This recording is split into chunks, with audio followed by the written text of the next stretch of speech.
नमस्कार, मैं आपके साथ महेंद्र श्रीवास्तव और आज मेरे साथ है जनपद पंचायत मनासा के सीईओ श्री डीएस मेश्राम मेरे साथ हैं।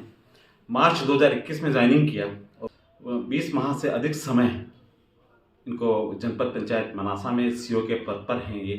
सर, जब आपने ज्वाइनिंग किया मनासा सीईओ के पद पर, क्या स्थितियाँ परिस्थितियाँ मनासा जनपद की रही और आपके आने के बाद क्या बदलाव यहाँ पर देखा गया? नमस्कार श्रीवास्तव जी।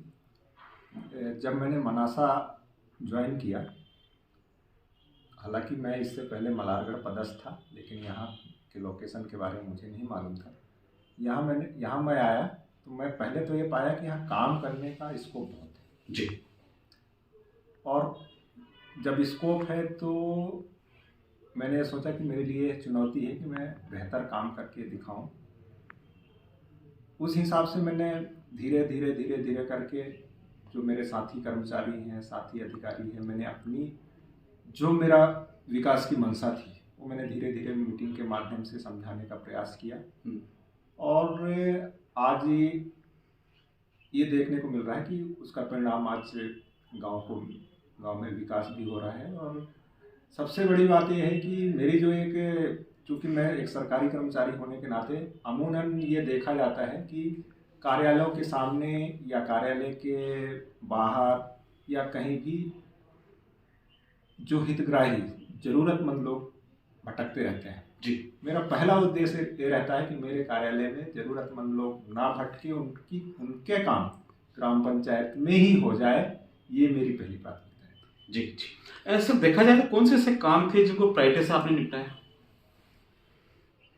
मेरा एक जो सबसे बड़ा प्रायोरिटी काम होता है वो रहता है हितग्राही मूलक योजना। जी।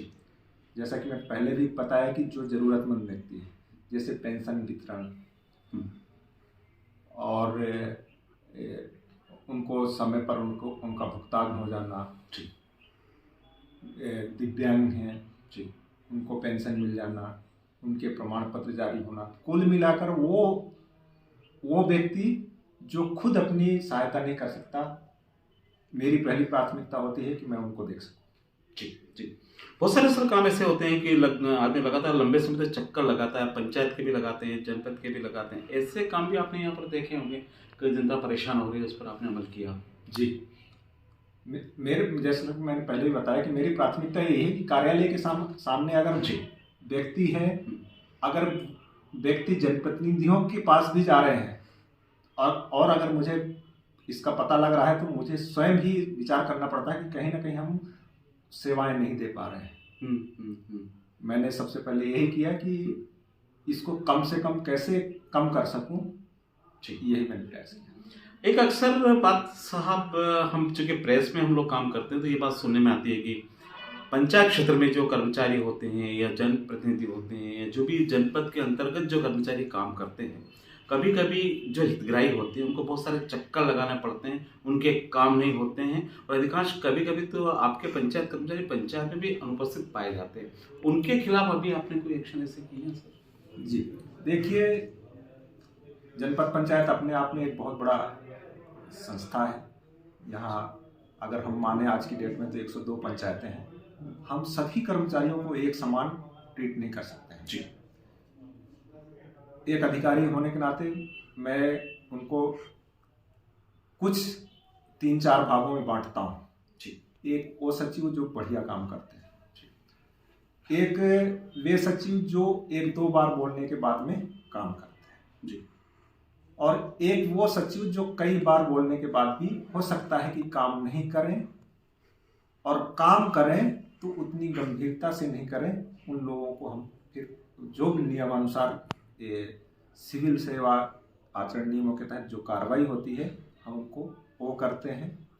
और फिर उनको कार्रवाई करने के साथ साथ में मैं तो व्यक्तिगत रूप से उनको बुला के समझाता भी कि देखिए, आप सरकारी कर्मचारी हैं, ये सरकारी कर्मचारी, ये मैं तो ये मानता हूँ कि हम इस पद पर बैठे हैं तो कहीं ना कहीं जो सरकार ने हमको नियुक्ति किया है, या सरकार एक तरह से हम ये माने कि हम नौकर ही हैं। जी जी जी। ऐसे कुछ, मैं नाम का उल्लेख करना नहीं चाहता हूँ, ऐसे कुछ लापरवाह कर्मचारी भी मिले आपको इस क्षेत्र में? मेरे द्वारा हालांकि 2 सालों में कार्रवाई तो बहुत की है, लगभग 8-10-12 लोगों के ऊपर कार्रवाई की होगी। निलंबन की कार्रवाई भी की है जी। उनकी विभागीय जांच भी हुई है, उनको शास्ति भी मिली है जी। ये एक मैसेज होता है कि जो काम नहीं करेगा जी, उसको दंड का भागी बनना पड़ेगा। अगर भविष्य में ऐसा कोई गलती करेगा तो सजा मिलेगी। बिल्कुल बिल्कुल मिलेगी। मैं करूँगा, मुझे मिलेगी। जी जी जी। कैसा लगा सर आपको हमारा मनासा विधानसभा क्षेत्र? मैं तो उमरिया का रहने वाला हूँ, 1000 किलोमीटर दूर रहता जी। हूँ। वहाँ की परिस्थिति और यहाँ की परिस्थिति में बहुत अंतर है। जी। ठीक है, वो ट्राइबल बेल्ट है, यहाँ थोड़ा सा डेवलपमेंट ज़्यादा है। जी। डेवलपमेंट ज़्यादा है। अब यहाँ काम का स्कोप हमें ढूंढना पड़ता है, ये भी देखना पड़ता है कि वास्तव में, अब देखिए जनपद पंचायत 2 विभागों का समन्वय है, एक तो सामाजिक न्याय और दूसरा डेवलपमेंट, पंचायत एवं ग्रामीण विकास। जी। एक तो पंचायत का काम मतलब हितग्राही मूलक योजना, पेंशन से लेके ये आपका पंचायत का विकास से संबंधित है, जो आपका 15वां वित्त है ये पंचायत, और डेवलपमेंट का काम है जैसे मनरेगा है, प्रधानमंत्री आवास है, ये दोनों को हमको मिला करके कैसे जनता को बेहतर लाभ दे सके, इसमें हम देखते हैं। इसमें आप काम देते हैं सर। चलिए सर, बहुत बहुत धन्यवाद। करीब 20 माह से अधिक वर्ष समय आपको यहाँ पर हो चुका। आज पहली बार मेरी आपसे एक 1-to-1 बात हो रही है। आप कई बार मैंने आपके बारे में सुना है कि जब से CEO मनासा आप आए गिरीश मेश्राम, आप में काम की गुणवत्ता को लेकर बात होती है, डिसिप्लिन को लेकर बात होती है, समय सीमा में काम को निपटाना, इससे लेकर आपको पहचाना जाता है सर, ये बड़ी बात है।